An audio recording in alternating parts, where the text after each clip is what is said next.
अस्सलामुअलैकुम। Horror stories के एक न्यू एपिसोड के साथ मैं हूं मज़हर मलिक। कैसे हैं आप लोग? उम्मीद है खैरियत से होंगे। आज की कहानी जो मैं आपको सुनाने जा रहा हूं ये मुझे शमा ने भेजी है, लखनऊ उत्तर प्रदेश से। शमा कहती है कि सर, मैं आज आपको एक ऐसी कहानी सुनाने जा रही हूं जो ना सिर्फ एक सच्ची, एक खौफनाक कहानी है, बल्कि कुछ सवाल भी हैं जो मैं इस कहानी के एंड में आपसे पूछना चाहूंगी। हमारी दादी अब इस दुनिया में नहीं रही। वो एक ऐसी खातून थी जिनके अंदर बहुत ज़्यादा रख रखाव था, एक ऐसा अदबो एहतराम था जैसे लखनऊ के लोगों के अंदर होता है।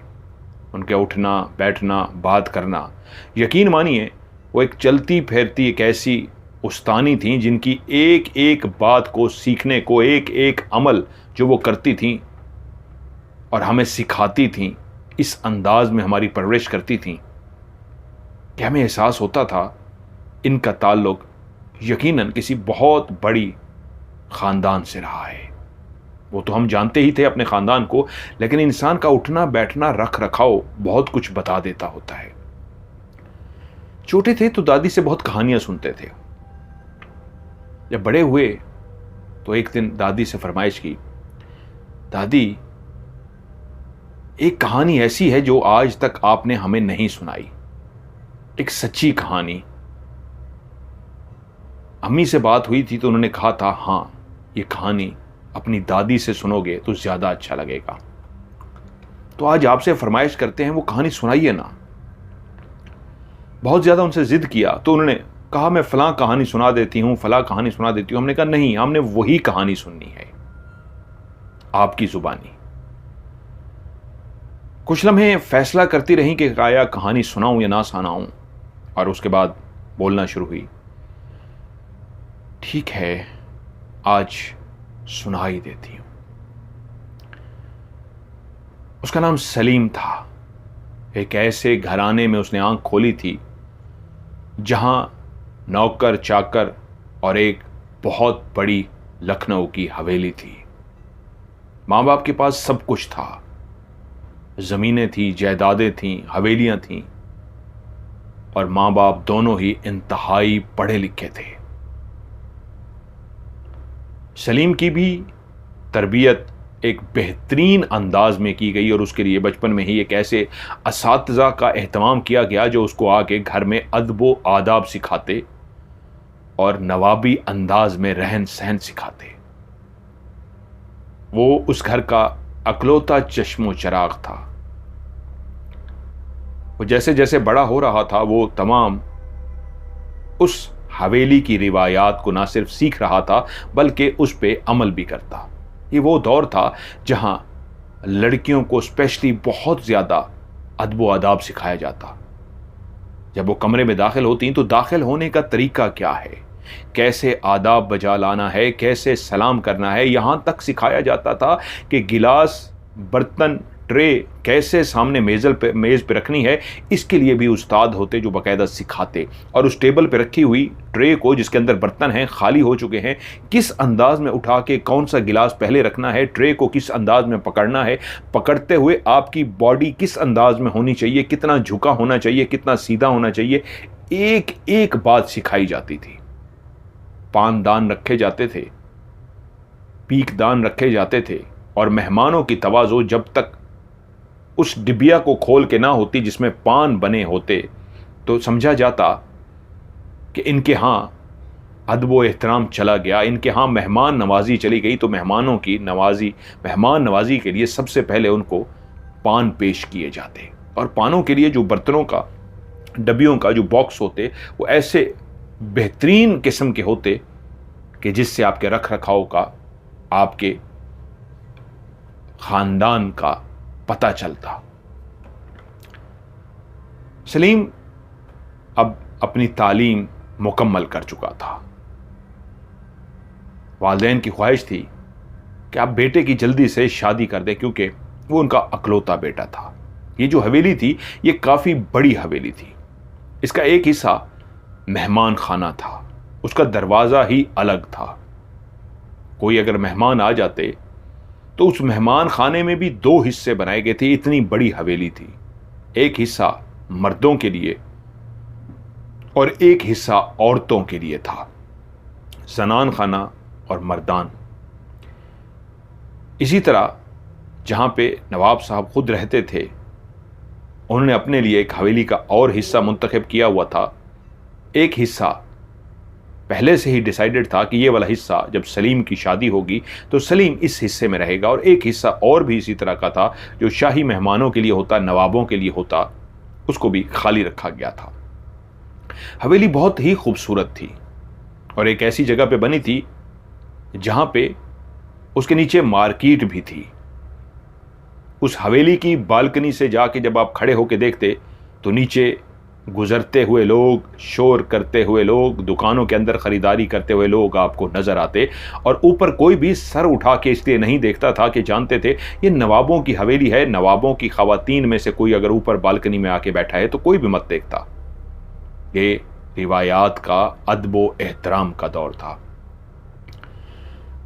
और यूं अब तलाश जारी हुई सलीम के लिए एक दुल्हन की, और आखिरकार नवाब साहब की बेगम ने अपने बेटे के लिए जिस औरत को पसंद किया उसका नाम था फिरोजा। नाम की तरह वो एक नगीना थी, नाम की तरह इंतहाई खूबसूरत। लेकिन सबसे पहली बात जब वो रिश्ता देखने के लिए गई उस घर के अंदर, तो पहली चीज जो देखी गई उस घर के अंदर वो थी फिरोजा के चाल ढाल, अदब आदाब, कैसे सर पे दुपट्टा लिया है।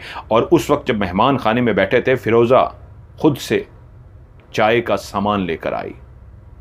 मेहमान जिनको नौकर तवाज़ो कर रहे थे, नौकर उनके लिए खाने पीने का सामान लेकर आ रहे थे, लेकिन एक रीत परीत के हिसाब से, कि रिवायात के हिसाब से जिस रिश्ते के लिए आते तो होने वाले सास ससुर अपनी बहू को देखने के लिए कहते बहू को दिखाइए, और बहू कुछ खाने पीने का सामान लेके कमरे में दाखिल होती तो चेहरे के साथ साथ उसकी चाल ढाल को गौर से देखा जाता कि कितना अदब अदाब सिखाया है इसको। माना वालदैन की लाडली है, लेकिन क्या अदब अदाब भी आता है कि नहीं, ऐसी तमाम चीजें नोट की जाती। यूं फिरोजा जब हाथ में ट्रे पकड़े हुए कमरे के अंदर दाखिल हुई और जिस अंदाज में उसने सलाम अदाब बजा लाई, झुक के सलाम किया, ट्रे रखा और सब कुछ देखा, तो जहां वो चेहरे से एक महताब थी, चेहरे से एक इंतहाई हसीनो जगील, एक ऐसा नगीना जो बहुत ही खूबसूरत था, वहीं चाल ढाल सब कुछ भी अदब आदाब बा कमाल थी। यूं फिरोजा को सलीम के लिए पसंद कर दिया गया। अब दोनों घरानों में शादियों की तैयारियां हो रही थी और फिर एक धूमधाम से बारात लेके सलीम की हवेली पहुंचे और वहां से फिरोजा को डोली में बिठा के सलीम की हवेली में ले आया गया। वो हिस्सा जो पहले से ही डिसाइड कर दिया गया था कि यह सलीम और उसकी दुल्हन के लिए होगा, उसको फूलों से ऐसी खूबसूरती से सजा दिया गया कि उन दिनों में जो नवाब होते थे, अमीर कबीर होते थे, वो अपनी हवेलियों को ताज़ा फूलों से सजाते थे, जिससे इर्द गिर्द की गलियां भी महक जाती थीं। वो पूरी हवेली फूलों से महक रही थी और फिरोजा बेगम दुल्हन बनी, घूंघट ओढ़े अपने कमरे में बैठी थी कि सलीम कमरे में दाखिल हुए। सलीम भी एक ऐसे खानदान से थे जिनके अंदर अदब आदाब था। यूं उन्होंने उनको सलाम किया और फिरोजा बेगम जिन्होंने सर झुकाया हुआ था, बगैर मुंह से आवाज निकाले सर को जुम्बश दी और सलाम का जवाब दिया। सलीम ने जैसे ही घूंघट उठाया तो आंखें झपकाए, नीचे की तरफ आंखें किए बैठी फिरोजा को जैसे ही देखा, उस पे पहली ही निगाह में फिदा हो गए और एकदम से बोले, माशा अल्लाह फिरोजा बेगम, आप वाकई फिरोजा हैं, एक नगीना। आप हुस्न की बेताज बादशाह हैं, बेताज मलका हैं। खुदा ने वाकई आपको हुस्न की मलका बनाया है। आज पहली निगाह में ही देखते ही हम तो अपना दिल हार बैठे हैं। और यकीन मानिए, ये लफ्ज नहीं है, ये हमारे दिल की पुकार है।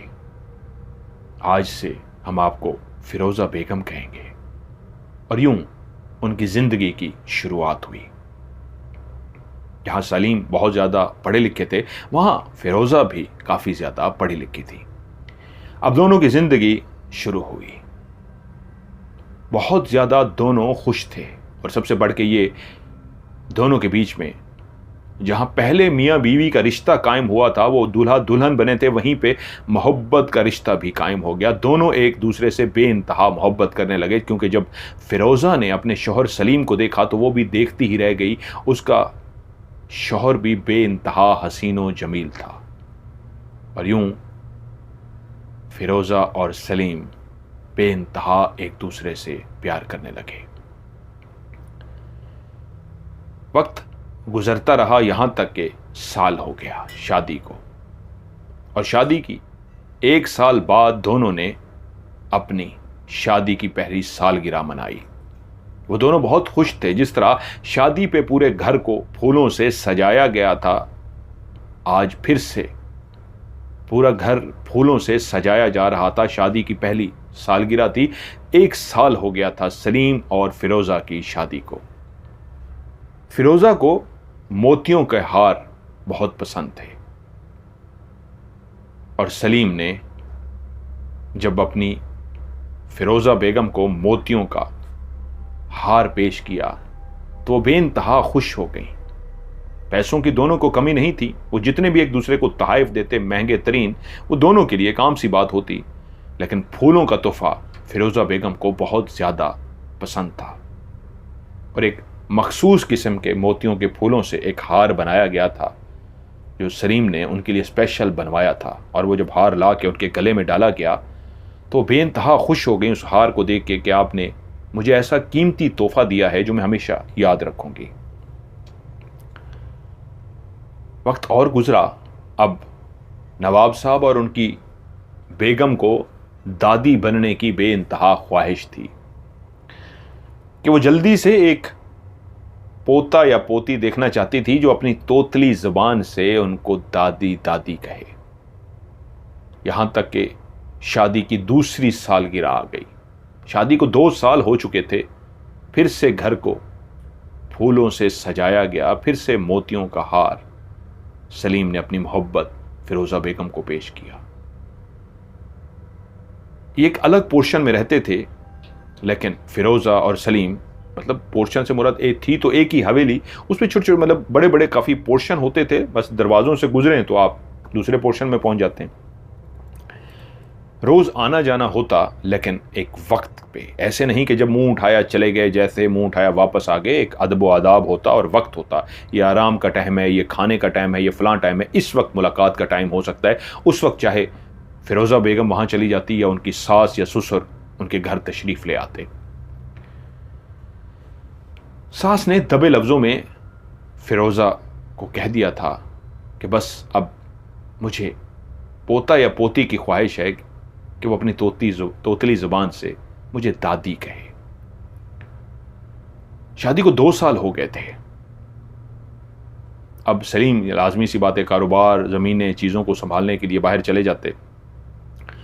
एक बड़ी सी हवेली होती जिसमें मुलाजमों की एक फौज तो थी। पूरी हवेली में हर पोर्शन के लिए अलग से मुलाजिम थे, मेहमान खाने के लिए अलग से थे। सलीम के घर के लिए खवातीन से अलग से नौकरानियां थी, नौकर थे, सब था। लेकिन अपने दिल को बहलाने के लिए फिरोजा बेगम ने एक काली बिल्ली पाल ली। वो सारा दिन अकेली होती थी। और तभी उन्होंने जब एक काली बिल्ली को, छोटा सा बच्चा स्पेशल अपने लिए मंगवाया और उसको गोद लिया, तो सलीम ने कहा कि ये क्या है। उसने कहा ये मेरी मानो है, मुझे बिल्ली हमेशा से बहुत अच्छी लगती है, आपको इतराज ना हो तो मैं इसको जरूर पालना चाहूंगी। सलीम को बिल्लियों से कोई खास लगाव नहीं था। वो बोले मुझे बिल्लियां बिल्कुल पसंद नहीं है, लेकिन अगर आपकी ख्वाहिश है फिरोजा बेगम तो आप जरूर पाल लीजिए। बस कोशिश कीजिए कि जब मैं हूं तो मुझसे दूर रहे, क्योंकि मुझे इनसे एलर्जी है। उसने कहा ऐसा ही होगा। उस घर में बिल्ली पाल ली गई और बिल्ली वक्त के साथ साथ बड़ी होती गई। अब एक खा पी के मोटी ताज़ी बिल्ली हो गई थी। लेकिन उस घर में जब भी सलीम दाखिल होता तो बिल्ली पहले ही महसूस कर चुकी थी कि सलीम उसको पसंद नहीं करता और जल्दी से फिरोज़ा बेगम उसको उठा के दूसरे कमरे में भेज देती। उसके लिए अलग से कुर्सी बनवाई गई थी जिस पे वो बैठती थी। खाने पीने के लिए बर्तन और सारी चीज़ें अलग से की गई थी। लेकिन अब बिल्ली को भी शायद एहसास हो गया था, मोटी ताज़ी खा खा के पल गई थी, जो हर वक्त फिरोज़ा बेगम के साथ बैठती, कभी उनकी गोद में चढ़ जाती, लेकिन जैसे ही सलीम को आता देखती तो अब वो खुद ही जल्दी से भाग जाती। तीसरा, चौथा, 5वां साल हो गया, बच्चा कोई नहीं हुआ था और अब फिरोज़ा की सास सलीम की माँ बाकायदा खुल के कहना शुरू हो गई थी कि बस बहुत हो गया, मुझे हर सूरत में बच्चा चाहिए, अगर 5वें साल भी बच्चा ना हुआ तो फिर मैं सलीम की दूसरी शादी कर दूंगी। और 5वां साल भी गुजर गया, फिरोज़ा के यहाँ कोई औलाद ना हुई। फिरोज़ा जहाँ अदब व आदाब की मालिक थी, वहाँ पे इबादत गुजार भी थी, वो अपनी नमाजों की पाबंदी करती। और फिर एक दिन फैसला सादिर फरमा दिया गया, सलीम को घर बुलाया गया और सलीम जब अपने माँ बाप के सामने बैठा तो वालदा ने फैसला सुनाया कि सलीम, मुझे हर सूरत में एक वारिस चाहिए, बेटा या बेटी। इतनी बड़ी जायदाद ये किसके हवाले होगी, आखिर अपनी नस्ल को भी तो बढ़ाना है। तो इसके लिए फैसला यही किया गया है, मैं तुम्हारे लिए किसी और दुल्हन की तलाश जारी करने लगी हूं और मुझे लगता है तुम्हें इस पर कोई एतराज नहीं होगा। सलीम हमेशा माँ बाप के आगे सर झुका कर रखता था, कभी उनके आगे बोलने की जुर्रत नहीं हुई थी और जानता था कि माँ का ही हुक्म चलता है, बाप भी माँ की ही मानता था। उसने खामोशी इख्तियार कर ली, माँ उसको रजाबंदी समझी और यूं ढूंढते ढूंढते एक बहुत ही जवान लड़की सलीम के लिए ढूंढ ली गई और उसका नाम था गजाला। गजाला फिरोज़ा से कुछ ज़्यादा खूबसूरत तो नहीं थी, लेकिन शोख, चंचल और जवान बहुत थी। शादी को गजाला को 5 साल हो गए थे। उसका हुस्न व शबाब आज भी इंतहा का, बला का खूबसूरत था, लेकिन क्योंकि वो दादी बनना चाहती थी, पोता पोती देखना चाहती थी, यूं फिर से उस घर के अंदर एक बारात गई और दुल्हन को लेके घर का एक वो पोर्शन जो बिल्कुल अब खाली था, मेहमानों के लिए होता था, वो सलीम की दूसरी बीवी गजाला को दे दिया गया। गजाला के माँ बाप खाती पीती फैमिली से थे, कोई नवाबों की तरह बहुत अमीर तो नहीं थे, लेकिन बहुत अच्छे अमीर थे।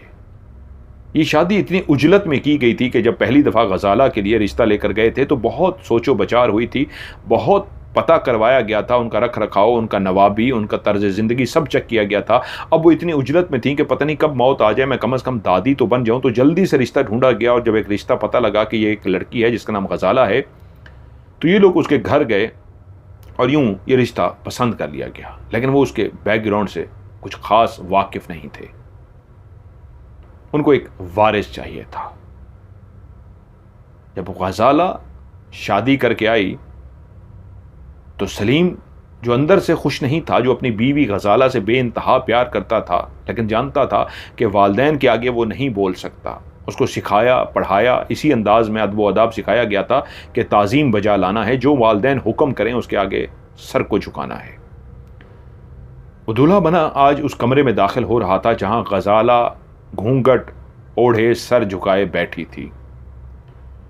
वो जैसे ही कमरे में दाखिल हुआ, उसने, जिसके साथ उसका निकाह हो चुका था, अब उसकी वो ज़ौजा थी, उसको सलाम पेश किया और उसने बाकायदा मुंह से जवाब दिया, वालेकुम अस्सलाम। फ़र्क था गजाला में और उसमें। गजाला ने सर झुका के अदब व आदाब के हिसाब से जवाब दिया था और वो बोली वालेकुम अस्सलाम।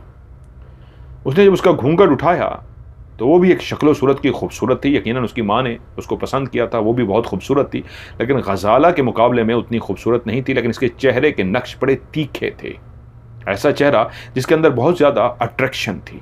एक चेहरा होता है जो बहुत ज़्यादा खूबसूरत, हसीन और जमील होता है, और एक ऐसा होता है हसीन और जमील तो नहीं होता, लेकिन उसके अंदर बहुत अट्रैक्शन होती है। उसके चेहरे के अंदर बहुत अट्रैक्शन थी, वो बहुत ही जवान थी, अभी उम्र ही क्या थी। यूं वो दोनों मियाँ बीवी जब सुबह उठे, गजाला और सलीम, तो गजाला उस हवेली के बाशिंदों को समझना चाह रही थी। जब वो अपने सास और ससुर के सामने पेश हुई, ताज़ीम बजा लाई, वही रख रखाव, वही अदब अदाब जिसकी वजह से उसको पसंद किया गया था, क्योंकि उनकी फर्स्ट प्रायोरिटी होती थी अदब अदाब, रख रखाव, नवाबी अंदाज। यूं एक हफ्ते के अंदर, 10 दिन के अंदर घर के एक एक फर्द के बारे में उसको पता लग चुका था, एक एक मुलाजिम के बारे में उसको पता लग चुका था, गजाला किस पोर्शन में रहती है सब उसको मालूम हो चुका था।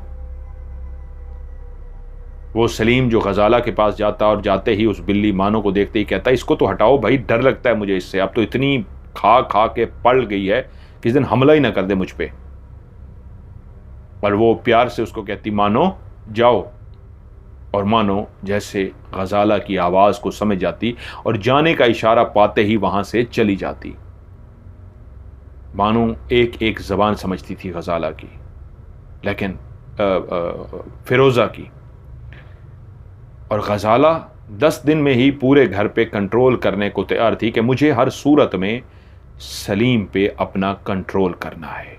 उसकी माँ ने उसको पट्टी पढ़ाकर भेजा था कि जिस घर में तू जा रही है ये नवाबों का घर है, हम तो नए नए अमीर हुए हैं, ये हमें नवाब समझ के रिश्ते कर लेने के लिए आ गए हैं, लेकिन तूने हर सूरत इसको अपने कंट्रोल में करना है। अगर शौहर तेरे कंट्रोल में होगा तो याद रखी, तू जो चाहेगी वही होगा, वरना अगर ऐसा हुआ कि तूने अपने शौहर पे कंट्रोल ना किया, तू माँ बन भी गई, तूने उस घर को वारिस दे भी दिया, तो उसका झुकाव अपनी पहली बीवी की तरफ होगा, क्योंकि मर्द कभी भी अपनी पहली बीवी को भूल नहीं सकता।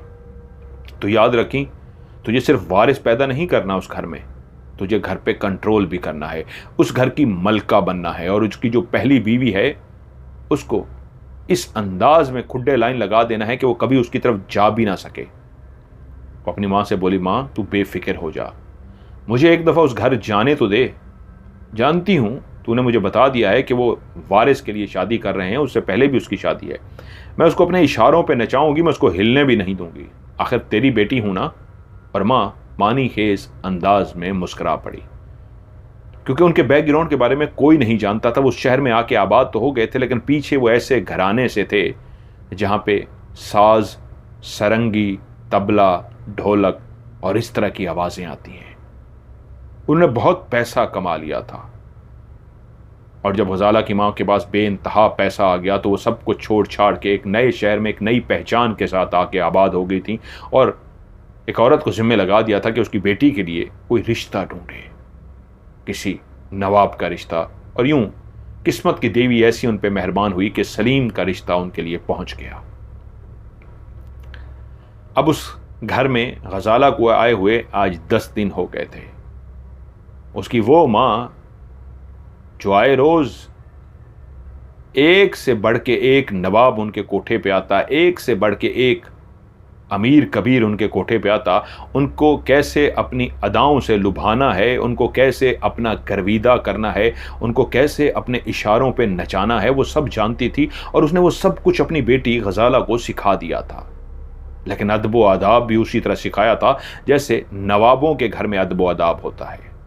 और उस दौर में जो तवाइफ होती थी, जो सिर्फ गाना बजाती थी, गलत काम की तरफ नहीं होती थी, वो तवाइफ जो सिर्फ गाना सुनाती थी, उसके यहाँ नवाब अपनी बेटियों को छोड़कर जाते थे कि इनको अदब व आदाब सिखाया जाए।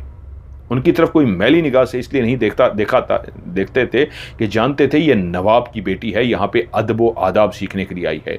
तो उस तवाइफ के कोठे पे नवाब की बेटी बाकायदा अदब व आदाब सीखती, और जब वो अदब व आदाब सीख जाती तो फिर उसके बाद उसकी शादी कर दी जाती। लेकिन कोई भी गलत निगाह से उनकी तरफ देखता नहीं था। खुद सोचिए, तवाइफों के कोठों पे भी नवाबों की बेटियों को अदब व आदाब सिखाया जाता था। तो गजाला तो उसकी अपनी बेटी थी, जहां वो दूसरों को अदब व आदाब सिखाते, वहां पे उसने अपनी बेटी को वो तमाम नवाबी गुर सिखा दिए थे। यूं उस घर में उसने ऐसा सब कुछ अपने हाथ में कर दिया कि सलीम को उसने हिलने भी ना दिया। इस अंदाज में उसको अपनी गिरफ्त में अपनी अदाओं से लुभाना शुरू कर दिया।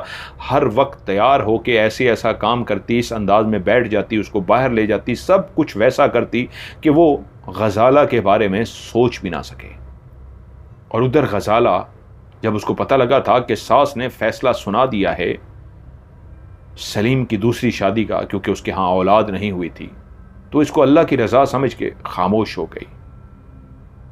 तब्दीली आई थी तो सिर्फ ऐसी कि जब से शादियों की तैयारियां हो रही थी, सलीम उसके पास आता रहा। जैसे ही नई दुल्हन आई थी, आज 10वां दिन था, सलीम उस घर में नहीं आया था। जैसे वो उस घर का रास्ता ही भूल गया था और वो मानो के साथ बैठ के मुसलसल बातें करती, जैसे मानो उसकी हर बात को सुनती हो, मानो उसकी हर बात को समझती हो। वो अपने दिल की हर बात को शायद वो अपने माँ बाप से भी नहीं कर सकती थी, मानो से कहती, और वो काली बिल्ली उसकी हर बात बैठ के सुनती रहती। अब उस घर में जहाँ नौकर चाकर भी थे, तो फिरोज़ा से बातचीत करने वाला अगर कोई था तो वो उसकी मानो थी। मानो जवाब भी देती, म्याऊं म्याऊं भी करती, और लगता फिरोज़ा जैसे उसकी ज़बान को समझ पा रही हो। और अक्सर होता कि वो बोलती, मानो के साथ बातें करती रहती और मानो भी आगे से जवाब देती। एक म्याऊं म्याऊं की ऐसी आवाज़ निकाल के एहसास दिलाने की कोशिश करती कि मैं तुम्हारे तमाम जज्बात को समझ पा रही हूँ, तुम्हारी दिल की हर बात को महसूस कर पा रही हूँ, तुम्हारी तकलीफ़ को समझ पा रही हूँ। और वो खुश होकर उसको कहती, एक तुम ही तो हो जो मेरी हर बात को समझती हो, वरना मैं अपना हाल दिल किसको कहूँ। उधर सलीम ऐसा गजाला की अदाओं का अब दीवाना हुआ कि उसने 10 दिन में ही उसको हिलने नहीं दिया था। उसने कोशिश की थी उन 10 दिनों में कि वो एक दफ़ा कम से कम गजाला की तरफ चक्कर तो लगा आए, उसको कम से कम दिलासा तो दे आए, उसको हौसला तो दे आए, कम से कम इतना तो कह आए, गजाला तुम ही आज मेरी मोहब्बत हो, मैं आज भी तुमसे प्यार करता हूँ, लेकिन तुम जानती हो कि माँ बाप के आगे हमें सिखाया यही जाता है कि हम एक लफ्ज़ भी नहीं निकाल सकते। अदब व अदा भी ऐसे होते हैं, इसलिए मैं मजबूर था, मैंने कर लिया, लेकिन प्यार तुम भी हो। लेकिन उसने जाने ही नहीं दिया। गजाला जानती थी एक दफ़ा भी चला गया तो वो अब बैठी होगी इस इंतज़ार में कि एक दफ़ा मेरे पास शोहर आ जाए, वो उसको अपनी अदाओं से लुभाएगी, वो ऐसी बातें करेगी, इमोशनल करेगी, जज्बाती करेगी, और ये जज्बात में हो सकता है फिर से उसके पास जाना शुरू कर दे। अगर मैंने इसको 3-4 महीने उसके पास एक दफ़ा भी ना जाने दिया तो ये इसको भूल जाएगा। अब दूसरी बीवी जाने के लिए भी हर लम्हा आप नहीं जा सकते, एक मखसूस टाइम होता आप जा सकते, लेकिन वो उस टाइम इस अंदाज में उसके इर्द गिर्द घूमती, उसको हिलने ना देती, बातें करती, उलझा देती, लुभा देती कि वो फिर से रुक जाता। और ऐसे ही वक्त गुजरते गुजरते 4 महीने गुजर गए। सलीम उन 4 महीनों में एक दफ़ा भी गजाला की तरफ नहीं गया। वक्त इसी तरह गुजरता रहा, साल हो गया। अब फिर से दादी बनने की ख्वाहिश बेचैन थी। अब साल 1.5 साल तक खुशखबरी आने वाली थी, लेकिन साल से 1.5 साल से 2 साल हो गए और कोई खुशखबरी ना आई। उधर गजाला इतना होल्ड कर चुकी थी, सलीम इस अंदाज में उसके हाथों में था जैसे सलीम की माँ अपने शोहर को अपनी उंगलियों पे नचाती थी। उस घर में सलीम की माँ का हुक्म चलता था। इसी तरह अब सलीम भी अपनी बीवी गजाला की उंगलियों पे नाचता। गजाला जैसे कहती वो वैसा ही करता।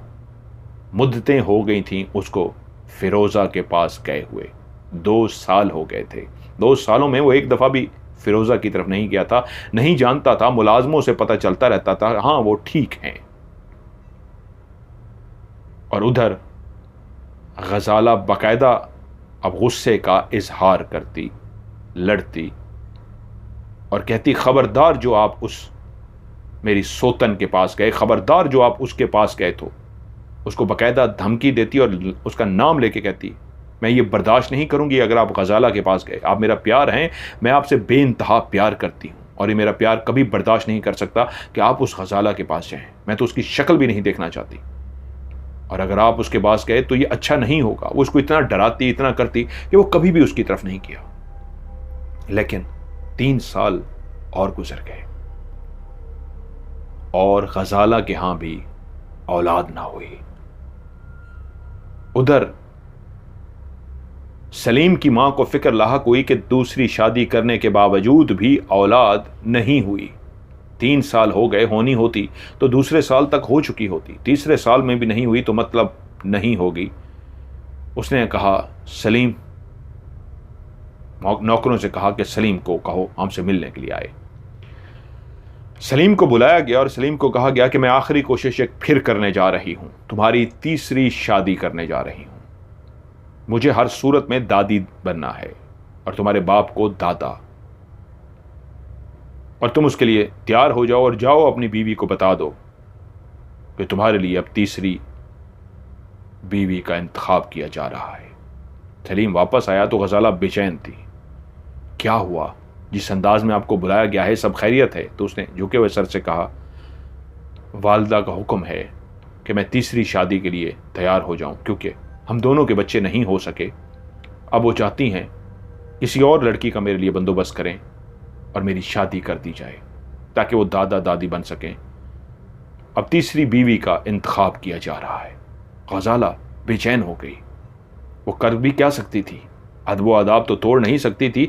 उसकी सारी चालाकियां, फनकारियां, मकारियां सलीम के लिए थी। वो अपनी सास ससुर के आगे ज़ुबान नहीं खोल सकती थी, क्योंकि जानती थी सलीम उनके आगे सर झुकाता है, एक लफ्ज़ भी नहीं कह सकता। उसने ज़रा भी गुस्ताखी की और उन्होंने सलीम को उसी वक्त हुक्म दिया कि इस वक्त इसी लम्हे इसको तलाक दे दो, तो उसी वक्त दे देता।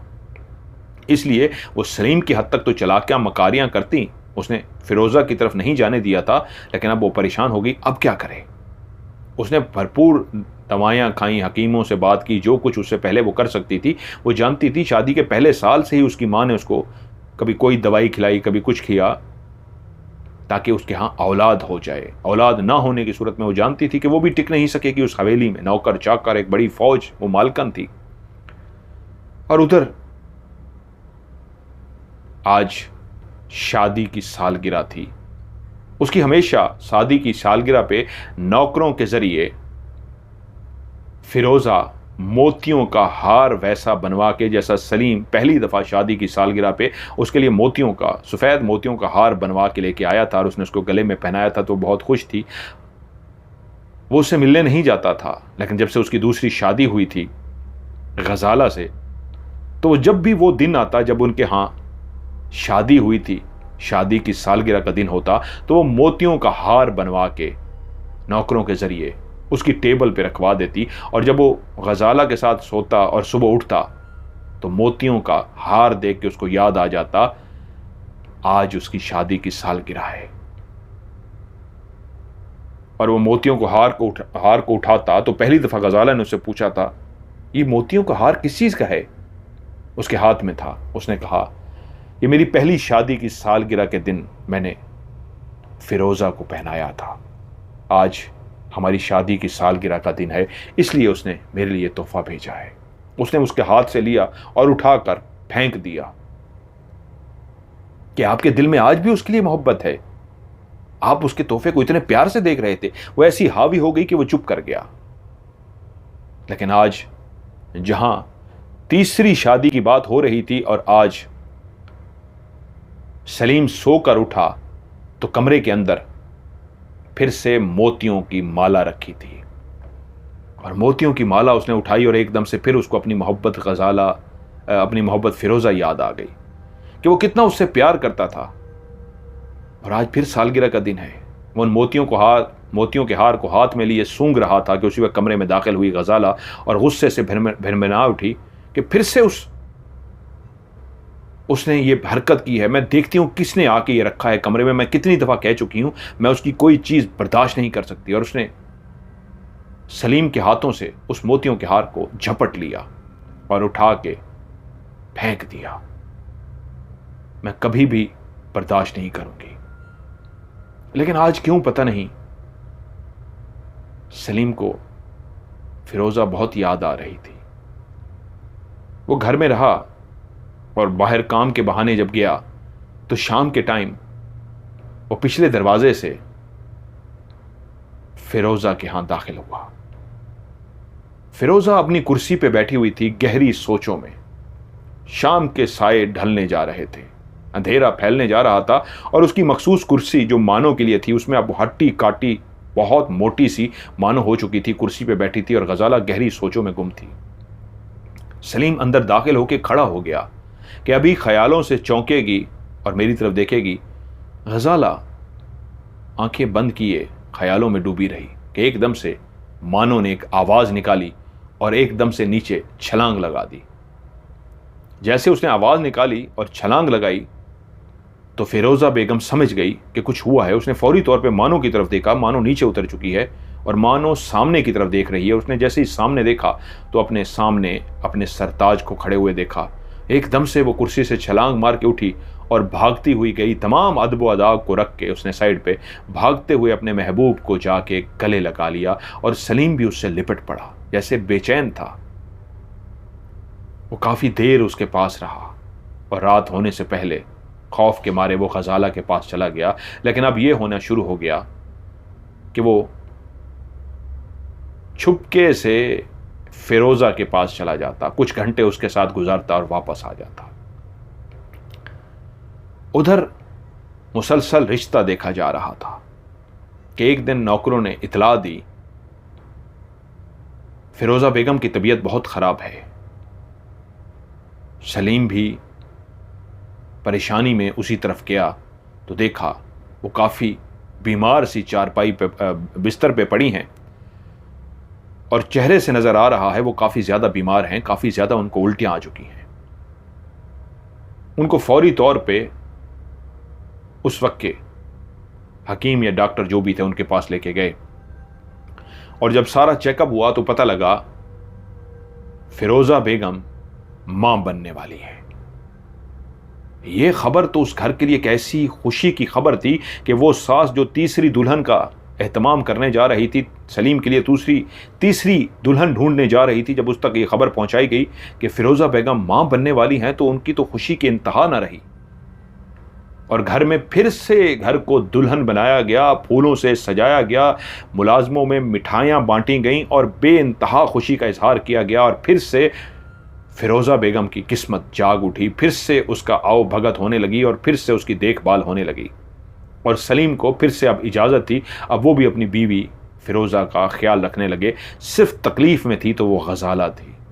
गजाला एक चालाक और मक्कार थी, जानती थी कि 3 साल हो गए मैं जब औलाद नहीं दे सकी और उसके यहाँ औलाद होने वाली है तो फिर मेरी इस घर में अब कोई अहमियत नहीं रहेगी। अब तो शायद तीसरी शादी की भी अहमियत ना रहे, अब उसके लिए तीसरी दुल्हन भी नहीं लाई जाएगी। वही मेरी सोतन फिरोज़ा ही फिर से इस घर की मलका बन जाएगी। वहीं पे उसने अपनी माँ से मशवरा किया। माँ ने चाल चलने का मशवरा दिया कि फौरी तौर पे इससे बना लो, इससे मीठी हो जाओ। और जहाँ सब ने जाके फिरोज़ा को बेइंतहा मुबारकबाद दी, वहीं पे गजाला भी पहुंची और फिरोज़ा उसको देख के हैरान रह गई। और गजाला ने उससे कहा, मुबारक हो, आपको बहुत बहुत मुबारक हो, आप माँ बनने वाली हैं। मेरी हर ख़ता को माफ़ कर दीजिएगा, मैं भी आपकी तरह एक औरत हूँ और जब मुझे इस घर में लाया गया तो मैं बेबस थी। आप जानती हैं हमारे अदब व आदाब हमें सिखाए जाते हैं, हम अपनी माँ बाप के आगे सर नहीं उठा सकते। तो मैंने भी सर नहीं उठाया, इसके जानने के बावजूद कि वो पहले से शादीशुदा हैं। मुझे तो एक वारिस के लिए लाया गया, लेकिन मैं वारिस ना दे सकी और आपके यहाँ एक वारिस पैदा होने वाला है तो मैं दिल से आपको मुबारकबाद देती हूँ। फिरोज़ा इतनी खुश हुई कि उसको गले लगा लिया और वो भागती हुई गई। गजाला भी उसके गले लग गई। अब फिरोज़ा और गजाला की आपस में एक तरह से सुलह हो चुकी थी। गजाला और फिरोज़ा के पास अक्सर आती बैठती और उस बालकनी में भी आके बैठती जहाँ नीचे शोर होता लोगों का, वहाँ देखती रहती और फिर गपशप करती और उससे कहती, मैं आपके कमरे में आके खुशी इसलिए महसूस करती हूँ कि इस बालकनी में जब नीचे का मंजर देखती हूँ, दुकानें देखती हूँ, लोगों को देखती हूँ, मुझे बहुत अच्छा लगता है। तो गजाला कहती, तो ज़रूर ना आ जाया करो, तुम्हारा घर है ये। यूँ वक्त थोड़ा सा और आगे गुजरा। एक दिन गजाला कमरे में दाखिल हुई, फिरोज़ा से बोली, ये आपके लिए मिठाई लाई हूँ। वालदा ने नयाज बांटी थी और उसमें आपका हिस्सा स्पेशल निकाला है।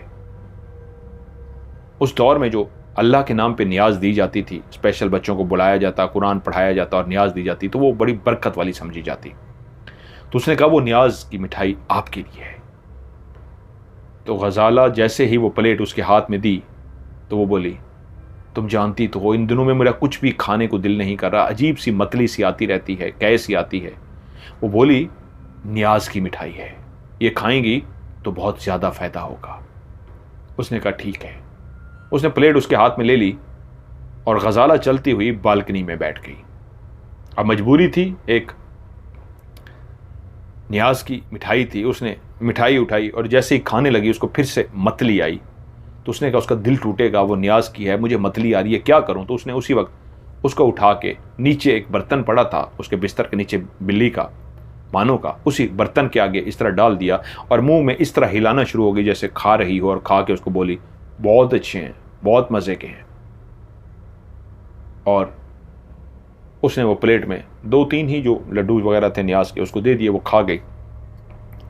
थोड़ी देर वो बैठी गजाला और उसके बाद प्लेट उठाई और वो चली गई। जैसे ही रात के 11-12 बजे का टाइम था कि एकदम से मानो की एक जोरदार सी आवाज आई। मानो बिल्ली अजीब सी आवाज में बोली तो एकदम से फिरोजा परेशान हो गई। आज सलीम गजाला के पास थे और वो जैसे ही बिल्ली को देखने लगी तो बिल्ली अजीब से अंदाज में तड़प रही थी, मुंह से कैसी निकाल रही थी, उसके मुंह से झाग निकल रही थी और उसकी हालत अजीब होती जा रही थी। वो बिल्ली को संभालने के लिए परेशान होकर बैठ गई कि ये क्या हुआ है। बिल्ली को संभाल रही थी और बिल्ली की हालत थी कि खराब से खराब, खराब से खराब तर होती जा रही थी और वो बेइंतहा परेशान होगी, मैं अपनी बिल्ली के लिए क्या करूं। उसका वाहिद सहारा, जिसके साथ उसने जिंदगी का बहुत सारा कीमती वक्त गुजारा था, जो उसकी दुख सुख की साथी थी, जो हर वक्त उसके साथ रहती थी, जो उसकी तन्हाई की साथी थी, जिसने तन्हाई में उसके साथ दिया था, वो तड़प रही थी। इससे पहले कि उसके लिए कुछ करती, एक नौकरानी भागती हुई आई और कहा बीबी जी जल्दी से आइए, गजाला बीबी की तबीयत बहुत खराब हो गई है।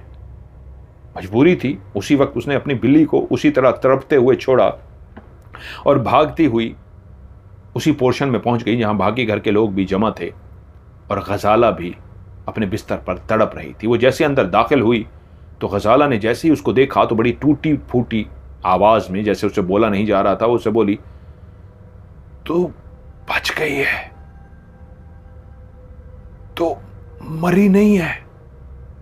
तो फिरोजा एकदम से परेशान हो गई और बोली क्या मतलब है इस बात का, मैं समझी नहीं। तो तब गजाला ने बताया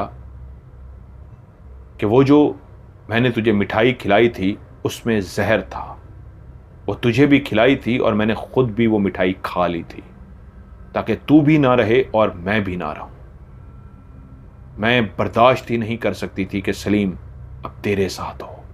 मेरे अंदर इतनी जेलसी, इतनी नफरत पैदा हो गई थी तेरे लिए कि मैं तुझे अब जिंदा नहीं देखना चाहती थी और जानती थी कि तू मरी इल्ज़ाम मुझ पे आएगा, तो मैंने खुद भी मिठाई खा ली और देखो किस्मत, तुम जिंदा खड़ी हो और मैं मरने लगी हूं। लेकिन एक बात याद रखना, मैं तड़प रही हूं, तुमने मेरी नफरत को देखा ही नहीं है। मेरी नफरत मरते दम भी तुम्हारा पीछा नहीं छोड़ेगी। मैं मर भी गई, मैं तेरा पीछा नहीं छोड़ूंगी। मैं तुझे सुकून से नहीं रहने दूंगी। वो कुछ देर तड़पती रही, अब कुछ भी नहीं हो सकता था, वो जहर खा चुकी थी, यूं वो मर गई। वो परेशान थी, अपनी बिल्ली को तड़पता हुआ छोड़ आई थी। क्या वो बिल्ली ने खा लिए थे? बिल्ली की हालत तो बताती थी कि बिल्ली के बर्तन में ही उसने डाले थे और बिल्ली ने वो शायद खा लिए थे। तभी बिल्ली की हालत बहुत खराब थी और उसको फिक्र थी कि वो भागे और अपनी बिल्ली को जाके देखे, लेकिन अभी वो नहीं जा सकती थी। इस घर में एक मौत वाक़ई हो गई थी। खैर सुबह हुई, उसका गुस्ल दिया गया, कफन पहनाया गया और जिस तरह खुदकुशी उसने की थी उसको दफना दिया गया। फिरोजा जब इन सब से फारिग हुई तो अपने घर पहुंची तो यह देख के हैरान रह गई कि बिल्ली भूखी थी और बिल्कुल सही हालत में बैठी हुई थी। लगता था उसकी वो जो तबीयत खराब हुई थी बहुत ज्यादा, उसने उल्टियां वगैरह कर रही थी, उससे उसकी तबीयत बेहतर हो गई थी। कमजोर थोड़ी सी नजर आ रही थी लेकिन वो ठीक थी। जल्दी से गई, उसने उसको खाना वगैरह दिया और खाना खाने से बिल्ली बहुत बेहतर हो गई। वो जो उसकी कमजोरी हुई थी, जो उसको उल्टियां आई थी, अब वो काफी कवर हो गई। वक्त गुजरा, फिरोजा एक बच्चे की मां बन गई। वो बच्चा 15 दिन का था कि अल्लाह को प्यारा हो गया। फिर सबके चेहरों पे एक उदासी छा गई। इतने अरसे बाद एक बच्चा पैदा हुआ था जो अल्लाह को प्यारा हो गया। लेकिन किस्मत के खेल कोई नहीं जानता कि 1 साल बाद फिर से फिरोजा मां बनने वाली हो गई।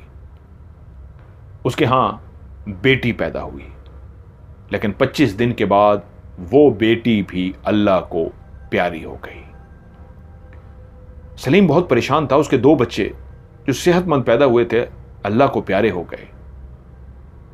एक दिन सलीम अपने एक दोस्त के यहां मिलने के लिए गए हुए थे, तो वहां पे एक बुजुर्ग हस्ती को बैठे देखा। तो वो बुजुर्ग हस्ती सलीम के चेहरे की तरफ देखते रही और बोली, परेशान नजर आते हो बच्चा, क्या बात है? सलीम ने बताया कि इतने सालों बाद मेरे यहां औलाद पैदा हुई, पहली भी चली गई, दूसरी बच्ची पैदा हुई, वो भी चली गई। वो बुजुर्ग कुछ देर खामोश रहे, पढ़ते रहे और उसके बाद अपनी जगह से उठे और कहा, एक तावीज़ दे रहा हूं, अब जो भी तुम्हारा बच्चा पैदा हो उसके गले में ये तावीज़ डाल लेना, लेकिन इस तावीज़ को कभी भी मत उतारना और अपनी बीवी से कहना कि मेरी एक नसीहत को हमेशा याद रखे, जब भी वो मां बने उसके गले से एक तो ये तावीज़ को कभी भी नहीं उतारने देगी और उसको कह देना, मेरा ये पैगाम पहुंचा देना, तुम बहुत अच्छी हो मेरी बेटी, बहुत अच्छी हो, लेकिन अपने हकूक के लिए तुम्हें कुछ भी लड़ना पड़े, जो भी जंग लड़नी पड़े वो जरूर लड़ना, पीछे मत हटना, मुकाबला करना। सलीम बोला, मैं बाबा जी इस बात को समझा नहीं। कहा, वक्त समझाता है, वक्त समझा देगा, बस ये पैगाम अपनी बीवी को दे देना। सलीम जब पहुंचा और बीवी को ये सारी बात बताई कि बुजुर्गों ने ये कहा है, तो वो भी परेशान हो गई कि इसका मतलब क्या है इन बातों का, मैं समझ नहीं सकी। सलीम ने कहा, समझ तो मैं भी नहीं समझा, मैंने उनसे पूछा था कि इनका क्या मतलब है। उन्होंने कहा, वक्त समझा देता है, अब अल्लाह बेहतर जाने ये क्या है। खैर, फिर 1 साल बाद सलीम के यहां बेटा पैदा हुआ और जैसे ही बेटा इस दुनिया में आया तो वो बहुत सेहतमंद था, तगड़ा बेटा था। फौरी तौर पे उस बच्चे के गले में वो तावीज़ डाल दिया गया। लेकिन दोनों मियां बीवी बहुत परेशान थे। 15 दिन, 20 दिन, 25 दिन, महीना, 2 महीने गुजरते गए, लेकिन शायद वो तावीज़ बच्चे की हिफाजत कर रहा था और बच्चे को कुछ भी ना हुआ, यहां तक कि बच्चा 1 साल का हो गया। सब बहुत ज्यादा खुश थे, बहुत ज्यादा खुश, इसलिए कि सलीम के यहां जो बेटा पैदा हुआ था वह मरा नहीं था, वो 1 साल का हो गया था। 1 साल बाद उस बेटे की सालगिरह थी। वो बड़ी धूमधाम से मनाई गई सालगिरह।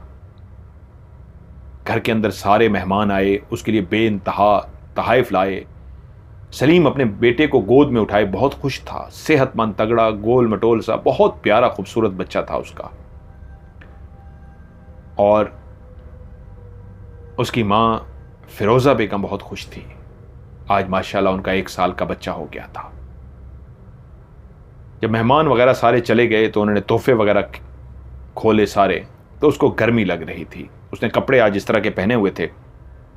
उस शहजादे ने जो नया इस दुनिया में आया था, उनका बच्चा, तो वो रोए जा रहा था। तो सलीम बोला, इसको नहला दो, गर्मी लग रही है इसको, इसने कपड़े भी तो इस तरह के पहने थे। उसने कहा, ठीक है, मैं इसको नहला के लाती हूं।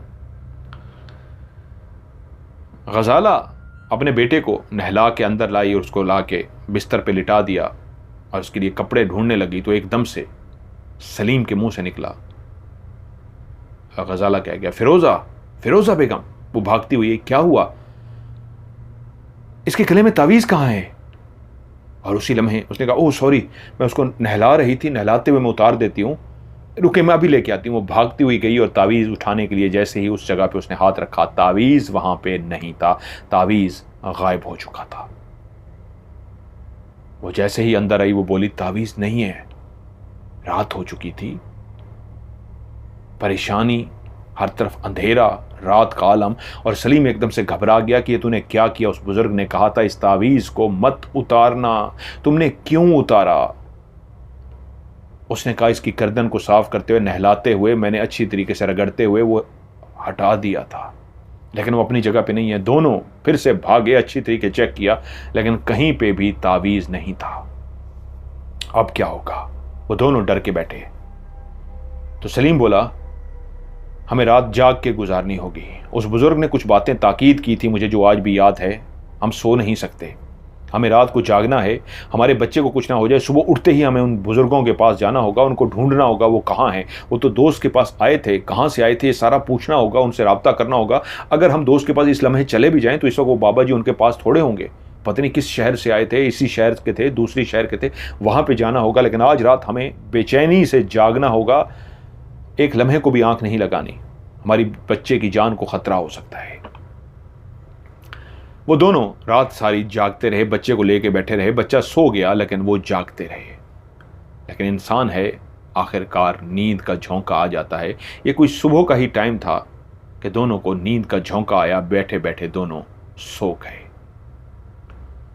और उसी वक्त दरवाजा धड़ंग की आवाज के साथ खुला और वो दोनों चौंक कर उठ बैठे। दरवाजा जो खुला था उस वक्त उन्होंने देखा कि दरवाजे से कोई दाखिल तो नहीं हुआ, लेकिन किसी ने जोर से दरवाजा खोला था, इतने जोर से कि बकायदा कुंडी टूट गई थी जो अंदर से बंद थी। वो दोनों देख के घबरा से गए कि ये क्या हुआ है। बच्चा रोना शुरू हो गया। फिरोजा उठी, उसने अपने बच्चे को चुप कराने की कोशिश करी और सलीम परेशान खड़ा था कि दरवाजा कैसे खुला है, अंदर कुंडी टूट गई है, किसने बाहर से ये दरवाजे को जोर लगा के तोड़ा है, लेकिन नजर कोई नहीं आया। वो दोनों डरे हुए थे कि उसी वक्त कमरे में फिरोजा की मानो दाखिल हुई। तो सलीम बोला, इस वक्त ये कहां आ गई है, इसको तो बंद करो। तो फिरोजा बोली, इसको साथ वाले कमरे में बंद कर दे। सलीम ने इस तरह दरवाजा खोला और फिरोजा ने उसको इशारा किया जाने का, जिस तरह वो करती थी। तो वो बिल्ली चलती हुई सामने वाले कमरे में गई, उसने दरवाजा बंद कर दिया। सलीम अभी तक परेशान खड़ा था कि किसने इस वक्त दरवाजे को इस अंदाज में धक्का दे के तोड़ा है कि अंदर से कुंडी टूट गई है। वो अपनी जगह से उठा और अपनी हिफाजत के लिए रखा हुआ जो पिस्तौल था उसने उसके अंदर उसको तैयार कर लिया, इस तरह लोड कर लिया कि अभी गोली चलानी पड़े तो वो चला सके। उसी वक्त फिरोजा के मुंह से एक आवाज आई, मेरे दिल को कुछ हो रहा है, लगता है कुछ होने वाला है, मेरा दिल बहुत घबरा रहा है, लगता है कुछ होने वाला है। उसने कहा, क्या हुआ है तुम्हें, क्या हुआ है, मैं हूं ना तुम्हारे पास। उसने कहा, क्यों, पता नहीं, मुझे लग रहा है हमारे इर्द गिर्द कोई मौजूद है। वो एक ज्यादा डरना शुरू हो गई और उसी वक्त वो दरवाजा जहां पे बिल्ली मौजूद थी उसको पंजे मारना शुरू हो गई। सलीम बोला, अब इसको क्या मुसीबत पड़ गई है, क्यों पंजे मार रही है, क्या हुआ है। और उसी वक्त वो दरवाजा जहां पे बिल्ली बंद थी इतने जोर से खुला कि उनकी आंखों के सामने ही वो बिल्ली बाहर निकली। उसकी आंखें लाल सुर्ख थीं और जैसे ही उसकी आंखें लाल सुर्ख उन्होंने देखी तो वो दोनों चौंक पड़े कि इसकी आंखों को क्या हुआ है। और वो बहुत गुस्से में नजर आ रही थी और वो गुस्सा करती हुई सीधी सलीम की तरफ आई। सलीम बोला, इसको क्या हो गया है, ये क्यों पागल हो गया इस टाइम। इससे पहले कि वो समझ सकता, बिल्ली ने अपनी जगह से छलांग मारी और सीधी उड़ती हुई सलीम के सीने पे इस तरह गई कि उसने पूरे पंजे उसके सीने के अंदर घुसा दिए और उसकी कमीज को फाड़ती हुई उसके सीने को लहूलुहान करती हुई नीचे गिर गई। सलीम इस हमले के लिए तैयार ना था। वो अभी संभल ही नहीं पाया था कि बिल्ली ने फिर से उसके ऊपर हमला कर दिया और बिल्ली इतनी जोर से उसके ऊपर पंजे मार रही थी और हमला कर रही थी कि उसके मुंह पे भी निशान पड़ चुके थे और वो हाथों से बिल्ली को बचा रहा था। लेकिन बिल्ली गुर्राती हुई इस तरह हमले कर रही थी कि कुछ समझ ही ना आ पा रही थी। बच्चा रोए जा रहा था, बच्चे को वो चुप करा रही थी। शौहर के सामने बिल्ली मौजूद है और बिल्ली शौहर पे इस तरह पंजे मार रही है कि फिरोजा को समझ ही कुछ ना आया कि ये क्या हो रहा है। जैसे होश में आ गई। उसकी वो प्यारी बिल्ली इस वक्त पागल जनूनी हो चुकी थी और पंजे मार रहे थे। उसी वक्त उसने अपने बच्चे को उठा के साइड पे रखा। अपने वो शौहर का पिस्तौल जो गिर चुका था उसके हाथ से, वो उठी, उसने वो पिस्तौल उठाया और अपने हाथ में पकड़ लिया। उसके हाथ कांप रहे थे। वो एक नवाबजादी थी, असला चलाना जानती थी और वो इस इंतजार में थी कि वो निशाना ले सके और गोली चला सके। पिस्तौल को अपने हाथ में पकड़े वो मुसलसल निशाने की ताक में थी कि जैसे ही मौका मिले वो गोली चला दे। और जैसे ही मौका मिला उसने गोली चला दी। गोली सीधा उसी बिल्ली को जाके लगी और बिल्ली जमीन पे गिरी, चंद सेकंड तड़पी और मर गई। शौहर लहूलुहान और जमीन पे गिर गया। उसके ऊपर इतने हमले हो गए थे कि उसके पूरे कपड़े फट चुके थे। और उसी लम्हे गजाला ने देखा कि जो बिल्ली मर के साकित हो गई थी उसी बिल्ली के अंदर से एक वजूद निकला, ऐसा जैसे कोई धुआं सा निकलता है और धुआं बाहर निकला और उस धुएं ने सामने गजाला की शक्ल इख्तियार कर ली। गजाला की आंखें लाल सुर्ख थीं, वो हवा में खड़ी लहरा रही थी। और वो गुस्से में पागल हो चुकी थी और वह बोली, आज तो मैं बदला लेकर जाऊंगी। मैंने कितना इंतजार किया, कितना तड़पी हूं। तेरी बिल्ली तो उसी रात ही मर गई थी। जब मैं मरी थी, मेरी आत्मा बाहर निकली थी, मेरा हमजाद बाहर निकला था, तो उसी वक्त मैंने देख लिया था तेरी बिल्ली भी मर गई है कि तू कैसे बच गई। तूने जहर क्यों नहीं खाया, वो तेरी बिल्ली ने खा लिया था, और तभी मैंने तेरी बिल्ली का वजूद धारने के लिए उसको बचा लिया। इस तरह बचा लिया उसको कि उसको उल्टियां कराई कि वो ठीक हो गई, और उसके वजूद के अंदर फिर मैं चली गई। मुझे एक वजूद चाहिए था तुम्हारे करीब रहने के लिए। मैं किसी और का वजूद धार लेती तो कभी भी रात को तुम्हारे बेडरूम में नहीं आ सकती थी, और मैं इंतजार में थी कि बच्चा हो तो तुम दोनों को पहले मैं तड़पा के मारूंगी और उसके बाद तुम्हारे बच्चे को मारूंगी। और आज इस इंतजार में वो तावीज तुम लोगों ने बच्चे के गले से हटा दिया। मैं पूरा साल तुम लोगों के साथ रही हूं, लेकिन उस बच्चे को इसलिए नुकसान नहीं पहुंचा सकी, उसके गले में तावीज था। और आज जब मैंने तावीज उतार दिया तो आज मेरी इंतकाम की रात थी, आज मेरी बदले की रात थी। उस बदले की आग में मैं जो जल रही थी वही मेरी रात है कि तुम लोगों ने उस बच्चे पे वो फिरोजा से बोली कि तुमने बच्चों पे पढ़ पढ़ के दम करना शुरू कर दिया। तो बस मैंने तुम्हारे शौहर पे इसलिए हमला किया कि वो मेरा भी शौहर था, मेरी मोहब्बत था, लेकिन मैं बदले की आग में जल रही थी, इसको मारना चाहती थी। उसके बाद तुझे मारना चाहती, मैं तुझे भी मार देती और उसके बाद इस बच्चे को भी ख़त्म कर देती, लेकिन तुमने उस बिल्ली के वजूद को ही मार दिया। वो गोली बिल्ली के वजूद को ख़त्म कर गई। मैं तो आत्मा हूँ, हमजाद हूँ, मैं नहीं मर सकती। और देख अब मैं तेरे साथ क्या करती हूँ। ये बातें सलीम भी सुन रहा था। एक कमरे के अंदर एक अजीब खौफ, वहशत फैली हुई थी, और वो उसी वक्त हमला करने के लिए सीधी फिरोजा की तरफ गई, जो पिस्तौल हाथ में थामे खड़ी थी। और वो जैसे ही फिरोजा की तरफ गई तो फिरोजा ने उसी वक्त अपने मुंह से ऊंची आवाज में कुरान मजीद की तिलावत शुरू कर दी। और जैसे वो कुरान मजीद की तिलावत करती, उसके ऊपर फूंक मारती तो उसके मुंह से एक चीख निकलती।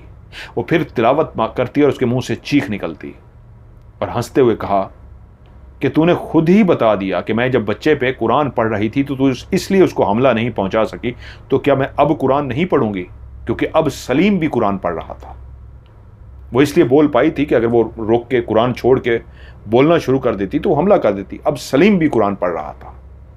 उसने कहा, देख तूने खुद ही हमें बता दिया, अब मेरा शौहर भी कुरान पढ़ रहा है और मैं भी, अब तुझे कौन बचाएगा?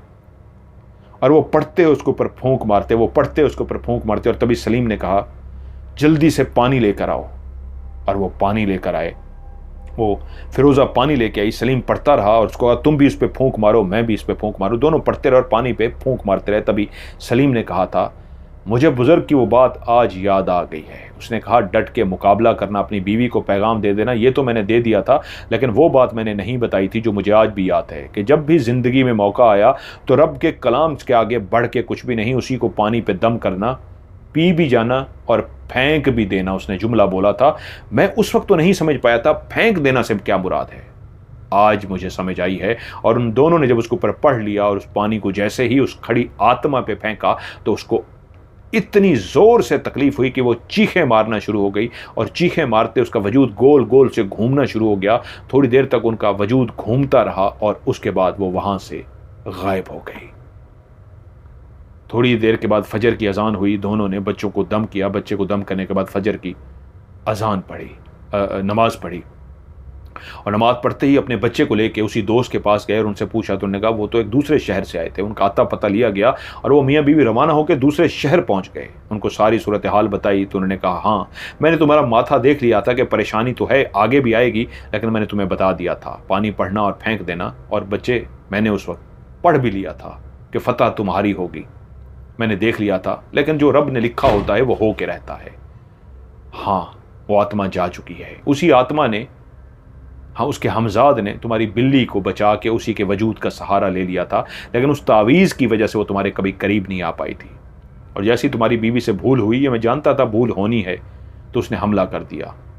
अगर तुम्हारी बीवी उस बिल्ली पे हमला ना करती तो वो तुम दोनों को मार देती, बच्चे को भी मार देती। तुम्हारी बीवी अपनी बिल्ली से बेइंतहा मोहब्बत करती है, लेकिन शौहर की मोहब्बत से बढ़ के कुछ भी नहीं। उसने फौरी तौर पे उसको गोली मार दी। वो आज रंजीदा बहुत है उसको गोली मार के कि उसकी बिल्ली, प्यारी बिल्ली मर गई है, लेकिन उसने अपने शौहर को, अपने बच्चे को बचा लिया है। और हाँ, तुम्हारे यहाँ और भी औलाद होगी और उसके आगे भी औलाद होगी। तुम्हारी पीढ़ी, तुम्हारी नस्ल आगे चलेगी। और ऐसा ही हुआ। वो दोनों खुश रहे। उनके बाद उनका बेटा, उसकी शादी हुई और भी उनके बच्चे हुए। और यहाँ तक कहानी सुनाते हुए दादी अपने आंसुओं को न रोक सकी और उनकी आंखों से आंसू जारी होना शुरू हो गए। हमने पूछा, दादी क्या हुआ? तो वो बोली, मैं उन्हीं की नस्ल में से हूं। वो मेरे आबाओ अजदाद थे, उन्हीं के साथ ये हुआ था। और उन्होंने अपनी पीढ़ी को वो सब बता दिया था कि कैसे उस आत्मा ने बिल्ली का रूप धार के उन पर हमला किया था, लेकिन मोहब्बत जीत गई थी। फिरोज़ा की मोहब्बत सच्ची थी, वो अल्लाह वाली थी और उसने अल्लाह से लगाव रख के कभी भी उफ तक नहीं की थी। बस अपनी उस मानो से प्यार करती थी। वो बहुत अरसा तक दुखी रही अपनी मानो को, उसने अपने हाथों से गोली मारी थी। उसकी दुख सुख की साथी थी वो, लेकिन फिर अपने बच्चों में ऐसी मसरूफ़ हुई, सब भूल गई। और मैं उन्हीं की सी नस्ल में से हूँ। और ये नस्ल दर नस्ल कहानी, पीढ़ी दर पीढ़ी जब सुनाई जाती है, तो आज आप लोगों के ज़िद करने पे ये मैंने आप लोगों को भी सुना दी है। अब वो कहती हैं, जिन्होंने कहानी भेजी, उनका नाम है शम्मा, लखनऊ उत्तर प्रदेश से। कहती हैं, हमारी दादी अल्लाह को प्यारी हो चुकी हैं, लेकिन वो हमें अपनी कहानी, सच्ची कहानी सुना गई थी, जो आज मैंने अपनी उस पीढ़ी की कहानी आपको सुनाई है। उनका सवाल ये था, जिस तरह उन्होंने शुरू में कहा, क्या बिल्ली के अंदर जब वो समा गई आत्मा, उसके साथ फिरती रही, तो क्या आत्मा ऐसा कर सकती है? तो इसका सिंपल जवाब है, इंसान के साथ आत्मा जिसको बोलते हैं, हम उसको हमजाद बोलते हैं। हर इंसान के यहाँ जब एक बच्चा पैदा होता है, उसी वक्त शैतान के यहाँ भी एक बच्चा पैदा होता है जो उसका हमजाद होता है। वो सेम इंसान की तरह का होता है, जैसा इंसान वैसा उसका हमजाद होता है, उसके बिल्कुल कॉपी होता है, फोटो कॉपी, 100% वैसा, और हमेशा उसके साथ रहता है। मरने के बाद वो हमजाद भटकता है, इसी दुनिया में पाया जाता है। लोग उसको आत्मा बोलते हैं और वो बिल्कुल उसी की तरह होता है। जो भी उसको देखता है वो उसको उसकी आत्मा कहते हैं, लेकिन वो असल में हमजाद होता है। अगर वो हमजाद किसी वजूद को हासिल कर ले, किसी वजूद के अंदर चला जाए, तो फिर वो नुकसान पहुंचा सकता है। नुकसान इसलिए पहुंचाया जाएगा, जिस तरह बिल्ली ने हमला किया था। बिल्ली एक जिंदा बिल्ली थी, उसका एक वजूद था। अगर वही हमजाद किसी इंसान का वजूद हासिल कर लेता, तो रात को या दिन को हर वक्त उनके पास नहीं रह सकता था। मेरा एक ज़ाती ख्याल है, ऐसा हो भी सकता है, नहीं भी हो सकता, कि उस हमजाद ने बिल्ली के रूप को इसलिए चुना कि बिल्ली हर वक्त फिरोज़ा के पास रहती थी, उसका आना जाना, उसकी पहुंच उनके बेडरूम तक भी थी। रातों को, दिन को, हर वक्त वो रह सकती थी। अगर वो किसी मुलाजिम के वजूद के अंदर वो हमजाद चली जाती, तो फिर वो इस तरह अंदर बाहर नहीं जा सकती थी उसके घर में। इसलिए उसने बिल्ली को ही चूज़ किया, और क्योंकि बिल्ली के वो वजूद के अंदर थी, बिल्ली एक जिंदा वजूद था, इसलिए वो हमला भी कर पाई। लेकिन जब बिल्ली को मार दिया गया, बिल्ली मर गई, तो हमजाद बाहर निकला। तो हमजाद के मुकाबला करने के लिए किसी पिस्तौल की नहीं, आयात की ही ज़रूरत होती है। और उसको बुजुर्ग की बताई हुई बात को पढ़ के उन्होंने जब उस पर पानी फेंका, तो वो हमजाद वहाँ से चला गया। ये है आपके सवाल का जवाब।